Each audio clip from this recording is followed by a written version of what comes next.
candidates formerly seeking office as lawmakers or leadership posts in first-time or re-electionist capacity arrived at the iconic Quirino Grandstand with their cheering and screaming committees of supporters ready to mix it up with supporters from the other side if need be.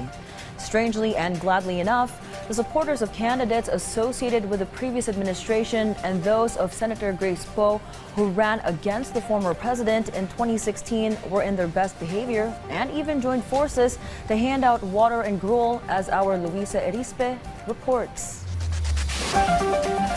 While the filing of certificates of candidacies for the 2025 elections is getting near the end, the urge of supporters are also heating up to show their dedication for their political bets. As a matter of fact, on the third day of filing, candidates' supporters flocked to the Quirino Grandstand, occupying just about every conceivable space. First off, the supporters of FPJ Panday Bayanihan party list, who were there as early as 7 in the morning. The clamor grew even stronger when Senator Grace Poe got out of the Manila Hotel alongside her son, Brian Poe, who filed his certificate of nomination and acceptance as a nominee for party list representation.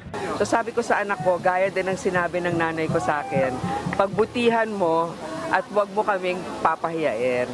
So ilang taon din naman nagtrabaho si Brian sa amin, kaya marami sa mga napasa naming batas sa tulong niya, at saka hindi din niya kinalimutan na umikot at kausapin ang ating mga kababayan kung ano ang kanilang pangangailangan. But the supporters of the party list came across another group of supporters at the Quirino Grandstand, who are for the re-electionist Senator Christopher Bongo, Senator Bato de la Rosa, and also for the senatorial aspirant Philip Ipe Salvador. But instead of confrontation between the two groups, their supporters were visibly disciplined and even helped hand out porridge and water to everyone.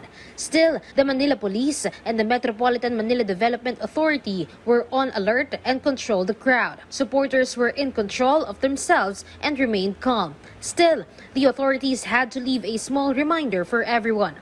Nakikiusap tayo sa ating mga kasama, yung ating mga kababayan, na panatili natin maging maayos, maging ehemplo tayo, lalo na siyempre yung ating mga tumatakbo ng, at nagpapile ng ating kandidatura sa party list man o sa iba pang sangay.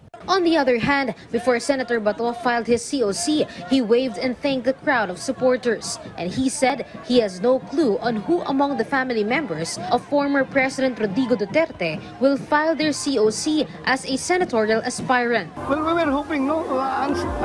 Until now, we were hoping na si Mayor Basti Duterte ay sasama sa amin. Aside from Bato, Senator Bongo also waved and thanked his supporters. And he promised to continue the programs of the previous administration and also pro-poor programs of the current administration, as this is his vow as a member of the PDP Laban Party. Patuloy kaming magsiservisyo sa inyo.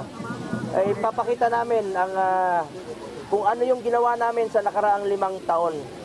Dodoblehin pa namin ang aming pagsisikap.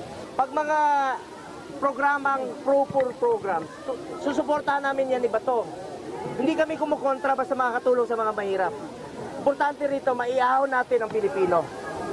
Pagkain, trabaho, at ako, inuuna ko talaga itong healthcare.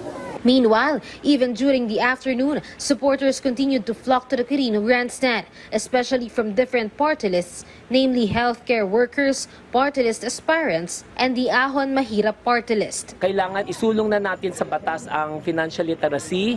Dapat kailangan ipasok na natin sa curriculum ng mga elementary para bata pa lang dapat ma-educate na po sila. Kailangan alam na po nila kung paano ang kaalaman ang pananalapi. Luisa Erispe from the National TV for a new and better Philippines.